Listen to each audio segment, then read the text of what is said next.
Given metal music's overgrowing fascination with the occult, it makes sense that witches have been a recurring theme within the genre. According to the Metal Archives, an ever-growing encyclopedia of pretty much every metal band, there are nearly 250 metal bands with the word witch in their name. From the screaming heavy metal of Angel Witch, the blasphemous imagery of Witchfinder General, to the psychedelic doom of bands like Acid Witch, the theme has become somewhat of a joke at this point. Regardless, looking at the history of witch imagery within the genre reveals that the fascination may be more than just an overused cliché. Let's take a deep dive into the mystical world of witches in metal music. When many people thought that natural events were caused by evil spirits, witches, or demons, this traditional occult belief in the supernatural has not disappeared. She then steps into the magic circle and is sexually united with the devil. Okay, and I also feel that witchcraft, okay, should not be presented to the youth. Okay.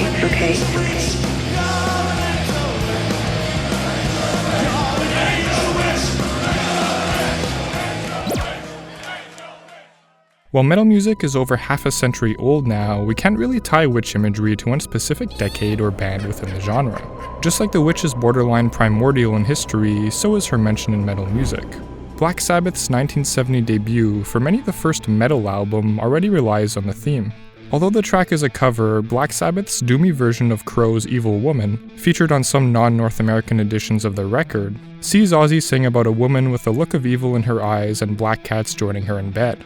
The band also include the original track The Wizard, who casts his shadow and weaves his spell with a long grey cloak and a tinkling bell. Although the album's themes are more so centered around magic and not specifically witches, Ozzy's hints at witchcraft make a solid debut for the theme in metal music.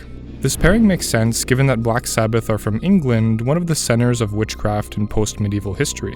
One of the reasons for the country's notoriety here is Matthew Hopkins, the Witchfinder General. From 1644 to 1647, Hopkins and his witch-finding associates were responsible for the execution of nearly 300 witches. These women were tortured via sleep deprivation and mutilation and were eventually tied to chairs and thrown into bodies of water, left to drown. Of course, we have to remember that these quote-unquote witches were most likely no more than women who lived off the beaten path and believed in practices like herbalism. Also, Hopkins was most definitely a mentally deranged serial killer. From this point, fear of witchcraft sadly spread over to the New World in America, where events like the Salem witch trials in now Massachusetts would remain famous to this day. This phenomenon also wasn't unique to English-speaking nations, as most contemporary cultures include stories of older women with ambiguous magical powers. To say the least, women all around the world who, for whatever reason, find themselves outside of social norms, are shunned by society and branded with the black mark. As a result, metal bands from all over the world sing about witches, putting the historical figure in both positive and negative lights.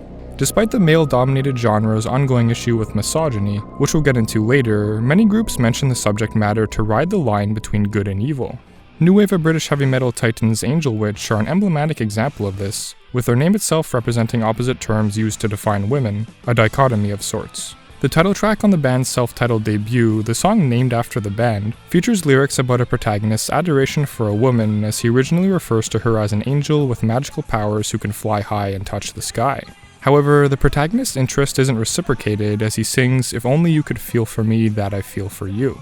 When the angel ignores him, the protagonist begins referring to her as a witch. This is where the song hits one of the most famous choruses in all of metal music.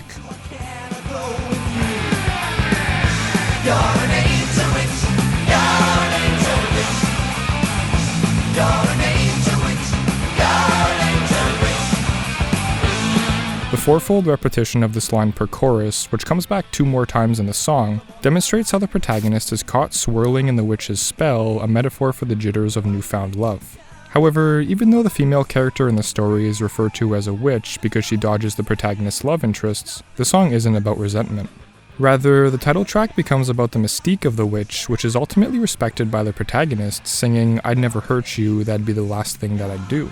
Guitarist and songwriter Kevin Hayborn later revealed in a Louder Sound interview that the tune is no more than a love song written by his young 17-year-old self. It's easy to understand why the young singer came up with the metaphor, given the awkward and flighty nature of young love. This theme of empathizing with witches continues with White Witch, the record's 3rd track. Although the lyrics are more vague, they describe a white witch who is persecuted by a group of black witches.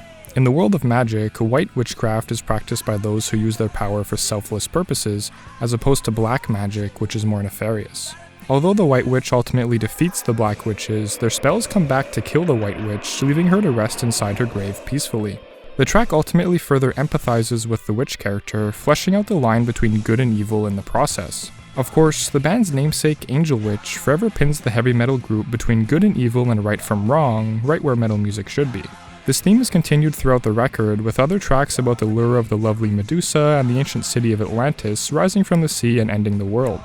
Angel Witch's debut has gone on to become one of the most celebrated metal albums of all time, forever stamping witch imagery into the living bloodstream of metal music. However, if Angel Witch represent empathizing with the witch character, sort of standing in the middle between good and evil, there are plenty of bands who play their cards closer to the dark side.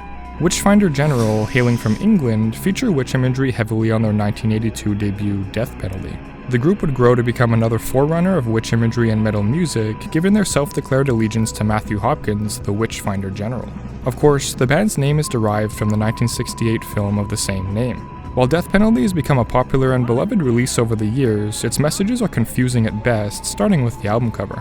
The artwork depicts a typical witch hunting scene, acted out by the band members dressed in costume, performing a mock witch hunt of model Joanne Latham. Flipping the album cover reveals the scene's resolution, Latham left for dead and the band members nowhere in sight. To set this scene up, the band snuck into a church graveyard early in the morning without consent, snapping the photos and driving off. Sometimes art needs to be done this way, as no church minister would agree to have the band take this photo on their holy land. But when you defile the permanent resting place of multiple people like this, it's a whole other story. The album eventually includes 2 main songs about witches, but we need to look at the tracks that precede them to get a better understanding of what Witchfinder General are trying to say about witchcraft. Side A features the song Free Country, no more than an open declaration of the band's obsession with drug use, featuring lines about lines of speed and smoking weed. The song is followed up with the title track Death Penalty, which is a complete 180 from the drugged-out declaration of freedom on the song prior. Rather, Death Penalty discusses how homicidal killers shouldn't be left alive, closing on the lyric, "We'll save their souls, take their lives, let them die." However, the song also refers to killers as insane multiple times, which brings the question of mental health into the discussion. Here, Witchfinder General make a positive declaration for the death penalty, irregardless of the mental state of criminals, yet they also openly declare that they partake in illegal mind-altering drug use. It's odd how the band advocate for such a serious and final method of punishment to become legal, when they could be the victims of this very punishment, singing about their reckless drug-fueled behavior. These opposing ideas mark the beginning of a general pattern of ambiguity on the record. Following this, the track No Stayer kicks off side B right before the band's arguably 2 most famous songs, both about witches. Apart from including some of the stupidest lyrics of all time, No Stayer also raises questions about the album's messages. The track basically revolves around the principle that the singer doesn't stay with a woman after hooking up on a Saturday night because he's no stayer. It's a meaningless juvenile song on its own, but it adds to the album's male-oriented objectification of women. And here's where we're introduced to the band's messages about witchcraft. Witchfinder General, the band's theme song, if you will, discusses the actions of the Witchfinder General, presumably Matthew Hopkins, and the legend that surrounds him.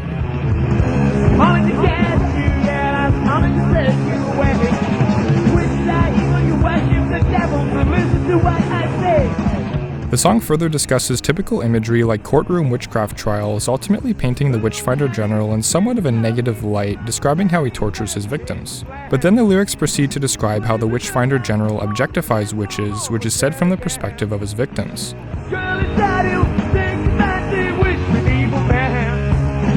These lyrics add even more ambiguity to how witchcraft is discussed by the band. Here, Witchfinder General make an effort to describe the evils of their namesake, specifically mentioning the sexual component of witch hunting.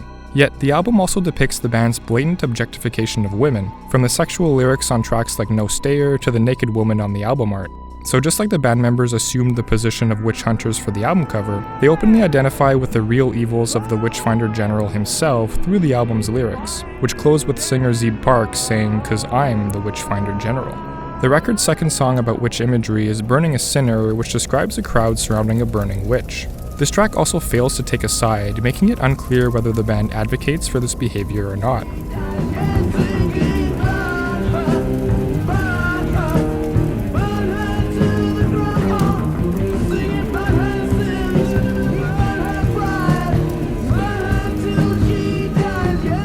The song also notably rhymes witch with bitch, furthering the grey depiction of women on the record.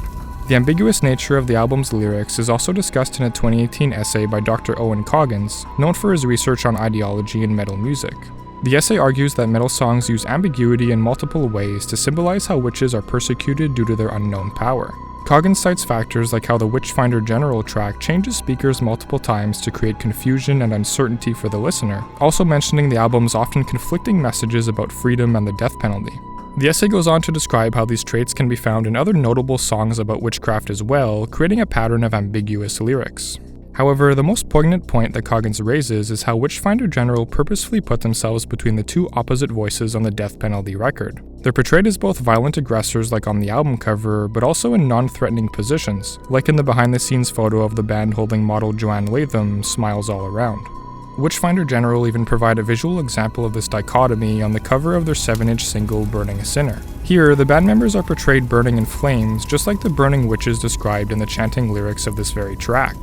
The analysis done by Coggins actually does a good job of making sense of Witchfinder General's ambiguous lyrics, which emulate the mystical uncertainty and vagueness surrounding witchcraft trials. This idea of opposing voices brings us back to the dichotomy portrayed by Angel Witch and how the band played with the line between good and evil on their debut. In contrast, the Death Penalty album is more so an example of how the misogyny and ignorance that fueled witch hunting hundreds of years ago is still around today, perpetuated in part by bands and how they fetishize witches. While Witchfinder General aren't burning witches at the stake themselves, they put their nude bodies on a pedestal through the album cover and openly objectify women for a good time, a sort of modern witch hunting of sorts. Of course, the lyrics were written by teenagers who just wanted to incite shock and awe, but the record's themes still stand influential in modern metal music and the gender politics associated with it. Many other metal bands lean towards the negative depiction of witches through music, or at least use witch imagery as a primary medium of involving women in their songs. Tracks from popular bands like Sabbat and Venom, whose lyrics focus on Satan and the occult to shock listeners, often blur witches and women together with lyrics about their sexual objectification. We can cite notable tracks like In Venom Into the Witch's Hole by Sabbat, featuring lyrics as silly as the song title.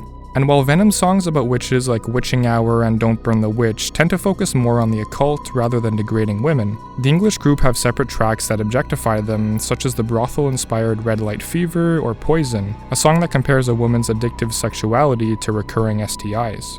These ideas all blend together to paint women in a questionable light, which makes one question what role witches serve within the scope of these bands' lyrics. I have to add that extreme metal lyrics shouldn't be analyzed in this regard because they're mostly unintelligible and the whole point of the genre is to shock people. So calling extreme metal groups misogynistic is kind of silly in a sense. However, there's a definitive pattern of extreme metal groups who use witch imagery as another way to bring women into their gory and offensive lyrics. In many instances where a band sings about murdering or objectifying a witch, the lyrics aren't as passable if the witch character is just replaced with a regular woman. Of course, witches are just regular women who were persecuted because they were misunderstood outcasts. And this is without mentioning the porno and gore grind bands who sing brutal lyrics involving witches being objectified and murdered. Once again, I have to stress that virtually all extreme metal lyrics can be interpreted as offensive, and these bands aren't meant to be taken seriously, but when discussing witch imagery in metal music, they can't go unmentioned. The theme of witchcraft in extreme metal has become so cliched that parody metal act Taint has decided to name themselves after this phenomenon. Their songs discuss metal music history and make fun of its stereotypes, with their name being the ultimate testament to the overused theme, serving to mock the hundreds of other serious bands named after witches. Moving forward within the realm of metal music, bands that fit within the subgenre of doom metal, known for its slow and repetitively heavy sound, use witch imagery to great success. We'll start by discussing Acid Witch, who are carrying the flag for the witchcraft theme in modern metal music. The Detroit group blends their heavy and lumbering psychedelic death doom sound with witch imagery, specifically incorporating drug usage. Acid Witch, just like their name implies, use witch spells and potions as a metaphor for drug culture, with album titles like Witchtanic Hallucinations and artwork of witches smoking out of bongs. Their song Stoned to the Grave is the definitive example of this, with a great double entendre about getting stoned. The Acid Witch track takes the archaic punishment and creates an anthem for those who feel shunned by society. Witches are discussed in the song, but the track is actually about metalheads and how they're persecuted for the music they listen to and the drug culture surrounding the scene. The lyrics go on to mention typical metal music tropes like comic books and horror VHS tapes, and how the protagonist turns to magical literature and hallucinogens like magic mushrooms to escape cultural persecution. Being treated like a leper and pariah.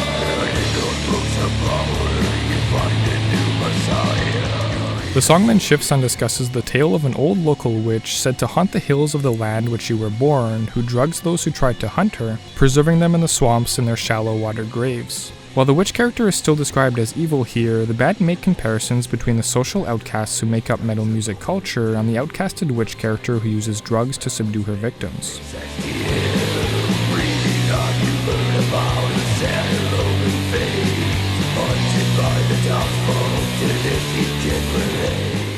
The track concludes by making reference to the beloved 1986 film Trick or Treat, famous for the protagonist spinning one of his vinyl records backwards, which resurrects Sammy Kerr, an evil rock and roll spirit.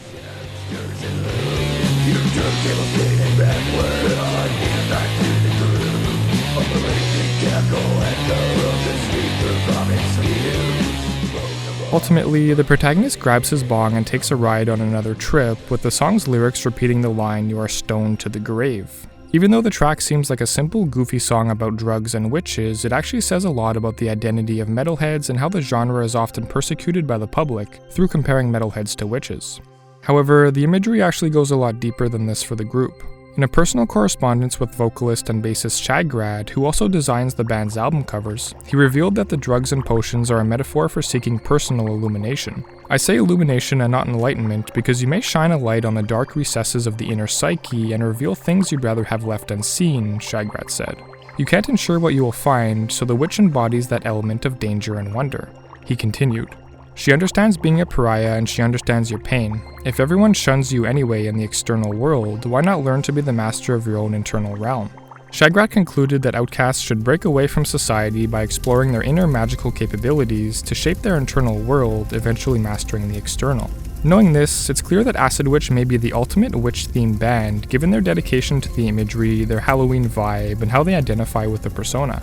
However, it would be unfair for me to not point out how the group also features some lyrics about female anatomy and gender slurs, like the extreme metal groups we discussed earlier. Songs like Broomstick Bitch and Witch's Tits, which describe sex-hungry witches with decomposing sexual body parts, make one question how women are portrayed by the group.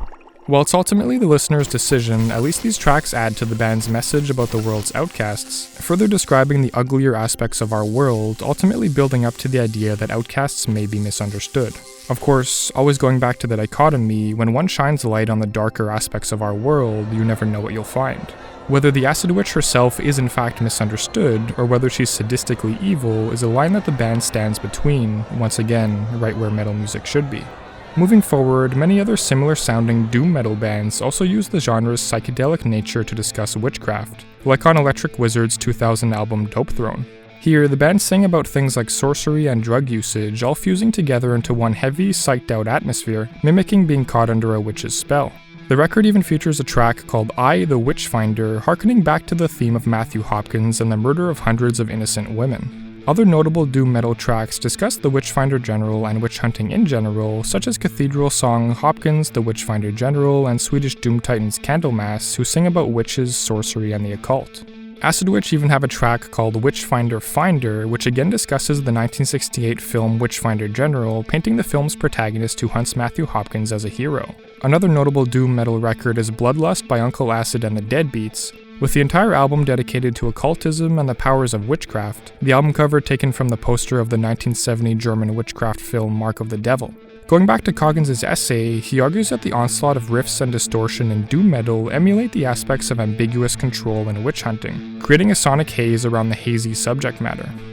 While witchcraft has arguably found its home within doom metal, that's not to say that other landmark metal albums from around the metal sphere don't incorporate it with success. A favorite of mine is the 2020 release Krupinske One by Malokarpatan, who described their music as Slovak folk horror.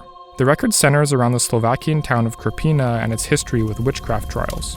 Between the years 1620 and 1695, over 30 people in Krpina were sentenced to death by fire or beheaded for being committed guilty of witchcraft.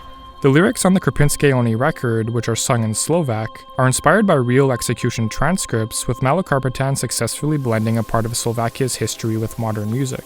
The album cover itself depicts a witch in front of the Stengregigl Rocks, an ancient rock formation near the town. These geological formations have an ancient Celtic script carved into them, further tying the region to its historical and mystical past. Ultimately, the record serves as a rich cultural expression of history and a lasting reminder of the real dangers of social hysteria, rather than being just a cheap concept album about witches. But it seems like the theme of witchcraft was always a mainstay in rock and proto-metal music. We can tie the theme all the way back to Cream's 1967 album Disraeli Gears, which opens with the track Strange Brew. The iconic British group used the magical power of witches as a metaphor for love's temptations and how it completely envelops those involved. Strange Brew also makes specific reference to drug usage, describing the witch as some kind of demon messing in the glue, and if you don't watch out, it'll stick to you. Coupled with the song's 60s psych rock sound, the track is one of the first notable mixes of heavy music and witch imagery. Although Cream and similar bands of the era wouldn't be classified as metal music, the distorted guitar, production choices, and darker lyrical themes of the time were certainly a precursor to what bands like Black Sabbath would become famous for just years later. And just like how Ozzy sings about witches and black cats on Black Sabbath's debut, many late 60s psych and garage bands used the free nature of the era as a way of exploring these taboo themes. A good example of this would be the California-based Strawberry Alarm Clock, who tell the story of a witch's spell that ruins a family's life in their track Curse of the Witches. Other songs from the era mention witches, but more so to highlight or describe the alluring power of a dark female figure, such as Witch's Promise by Jethro Tull, Crimson Witch by the Moving Sidewalks, The Witch by the Sonics, Dance of the Swamp Woman by the 5-man Electrical Band, The Witch by Adam and Eve, and House on the Hill by Audience, among many others. These are all examples of artists using 60s rock tropes such as organ keys, fuzzed-out guitar, and over-the-top vocals to create an atmosphere that mimics whimsical lyrics about witches and supernatural power. The tracks also often predictably incorporate a sexual component to the witch character, with male protagonists singing about how they aren't able to comprehend the magical allure of who they're singing about, going back to how women are often referred to as witches because they're misunderstood. Ultimately, however, these songs still come across as expressions of free love and drug use given the time period and how they openly discuss sexuality. And despite all these tracks being fairly tame, one notable group pushed witchcraft imagery way further than most dared. This would be the American band Coven, whose 1969 debut Witchcraft Destroys Minds and Reaps Souls had to be banned from sale. The record features songs about witches and the occult, includes a 13-minute recording of a satanic mass, and an inner album sleeve featuring lead singer Jinx Dawson nude on an altar surrounded by occult worshippers. Here, Dawson sings about ancient legends like the White Witch of Rose Hall, a woman named Annie Palmer with alleged powers of black magic who murdered a number of her husbands in the 1800s in Montego Bay, Jamaica. The White Witch of Rose Hall, the devil she could call. Rabbits loved and died, the blame and he denied. According to legend, Palmer was subsequently murdered by a plantation slave after she cursed his child. Among other witch-related tracks like Coven and Charing Cross, the band's unique aspect of having a female singer makes the record come across more like an expression of empowerment through black magic and the occult, in contrast to how a lot of other bands simply throw the word witch around when a girl rejects their advances. Coven's story is a whole wild topic on its own, so check out my video on them if you're interested further. I'll leave a link in the description. Here, we can make a connection between how Dawson boldly positions herself on the Witchcraft Destroys Minds and Reaps Souls record, and other witch-related acts that focus on self-empowerment through magic, like Acid Witch. Another forefather of metal music from this era, Jimi Hendrix, also partook in this theme of empowerment through witchcraft. In his song Voodoo Child's Slight Return, Hendrix sings about how he welcomes witchcraft and the magical powers associated with it, helping him to achieve a godlike status. Here, Hendrix describes things like standing next to mountains and chopping them down with his bare hands, creating islands of the broken pieces. The line mimics God's third day of creation when he is said to have created the land that separates the endless water that covers our planet. Hendrix further deifies himself, saying things like, "I didn't mean to take up all your sweet time, I'll give it right back to you one of these days," followed by a confident laugh. While other songs primarily discuss the negative aspects of witchcraft, here Hendrix gloats about his voodoo powers, talking about creating islands and turning back time. The track also takes us back even further in rock history through the mention of voodoo, an ancient religion stemming from African countries, subsequently becoming a common theme in early black blues songs. While the true origins of voodoo aren't very nefarious, as the religion is about attaining a higher consciousness through community and ceremony, the concept has been twisted in the Western world, now associated with things like witch doctors and voodoo dolls. Here, Hendrix takes this twisted understanding of voodoo and embraces it, creating an interesting track about supernatural powers. Back to the topic at hand, we can definitely draw a timeline from the voodoo of early black blues to how 60s psych rock used witchcraft as a metaphor for drug use and free love, followed by Coven, who added a more sinister occult aspect to the theme, which culminated when Black Sabbath released their 1970 debut, bridging the gap between witch imagery and metal music.